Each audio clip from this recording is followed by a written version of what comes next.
After some brain-teasing riddles with Tom O'Connor, and I've got a secret.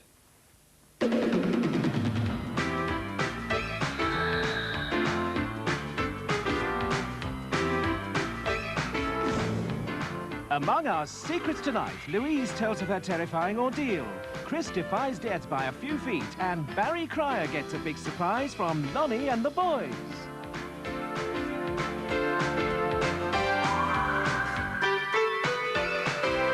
And now, opening the file, Tom O'Connor. Thank you. Thank you. Thank you. Good evening and welcome to I've Got a Secret, the show where a panel of so-called experts, or should that be a so-called panel of experts? Anyway, they try to uncover secrets belonging to members of the public. In the event that one of our guests may just possibly inadvertently let a secret slip, of course, they'll be offered an immediate job in the cabinet. But right now, we've got a panel of experts, as I say. We start in the first chair with a gentleman who has his own series, I'm sure you've seen, called Do They Mean Us, which means, of course, he's in charge of a very complicated and incomprehensible show, so he'll be quite at home here. His name's Derek Jameson. Thank you, Derek. Next to Derek, we have a lovely lady, the owner of the most beautiful cheeks on television. Her face is nice, too. Annika Rice. Oh, Club rules. Club rules. Panelist number 3 is doing his impression of Horatio Nelson. Please don't talk about me, one eye's gone. Barry Cryer. Now, don't be silly, Barry. Let's go and sit with that. Oh, yes. thank you. Don't be silly. You can't sit with that on your eye all night. Take it off. Don't be daft. Oh, don't. Isn't that beautiful? That's better. I'll take it off. The thing some people do for a laugh. Can you put it on again? No, I'll do that, shall I? You've got used to it now, if you don't mind. Yeah, It's an argument with a bathroom doorknob. Was it? Yes. That's my story, love. That's my story. I'm going to improve the story. It's going to include Samantha Fox eventually, but... Enough of bad news. On to the good news, and of course, as always, that's brought by the lovely Jan Leeming.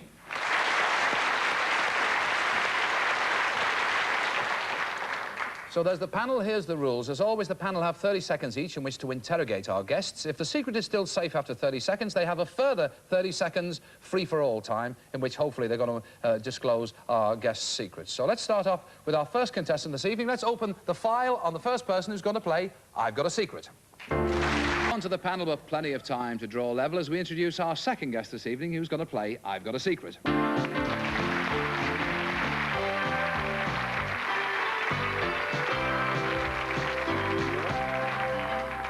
Gentleman called Chris from South Wales. Is that right, mate? That's right. Yes, and Chris has got a very exciting secret. I think that won't help him too much if I say it's an exciting secret. Close your eyes at home if you're playing the game, because Chris's secret's coming on the screens now.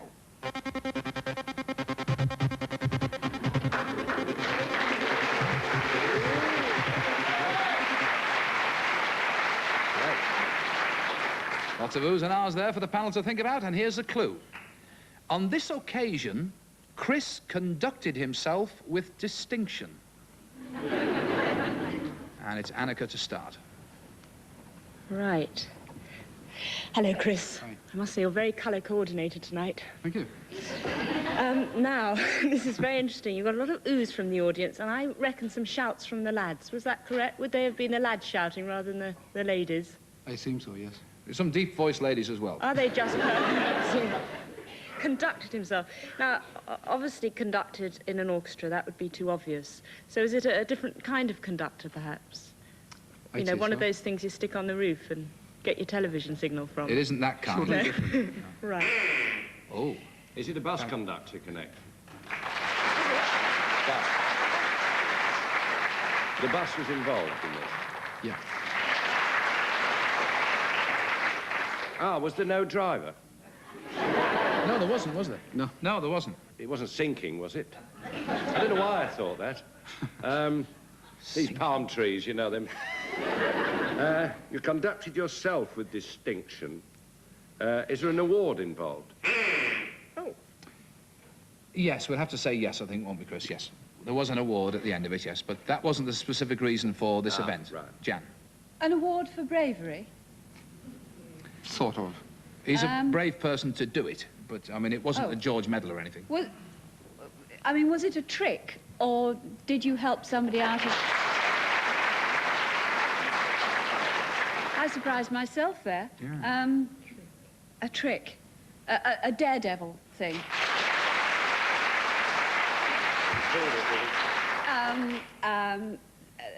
Either you in the bus jumped over... Derek. Did you leap over the bus?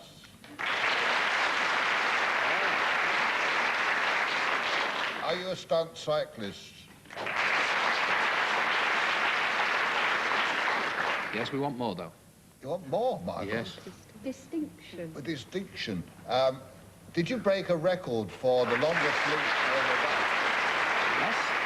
It's the world record for the longest, yes. Exactly.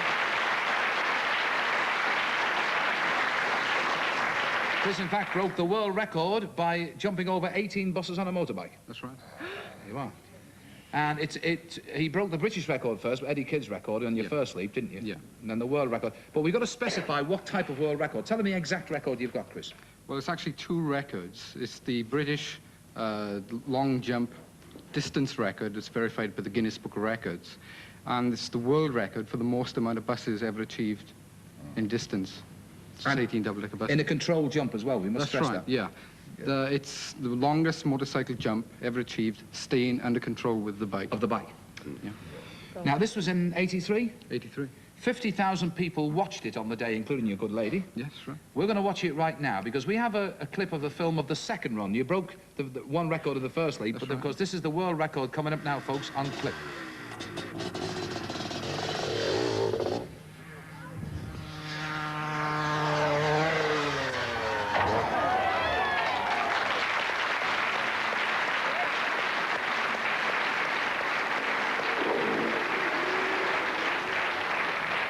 At that point, you were nearly vertical, weren't you? You were kind of this position in the air. It was amazing. That's right. I was taken off about 120 miles an hour, and what with the drag and the wind against you, it gets, as the records are progressing further and further, it's getting harder and harder to achieve the distance staying under control. And I took off about 120 miles an hour, and the wind was so hard against me, started lifting the front wheel rudder. Although my style is normally flat and straight across, this one started to tail up, sort of like doing a wheelie midway, you know? Wouldn't you rather sell palm trees to the... Now, you want to do a longer one, is that right?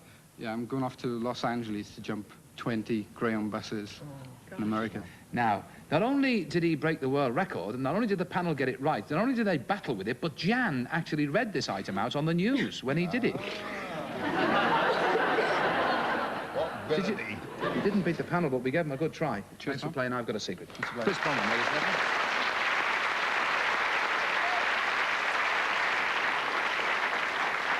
Chris was telling me a lovely story about the Irish fellow who tried to break the world record of leaping 28 motorbikes with a double-decker bus. He would have done it, but somebody rang the bell. Anyway. So it's 2 to the panel so far, but plenty of contestants. Let's meet our third guest this evening on I've Got a Secret. The condition they're in.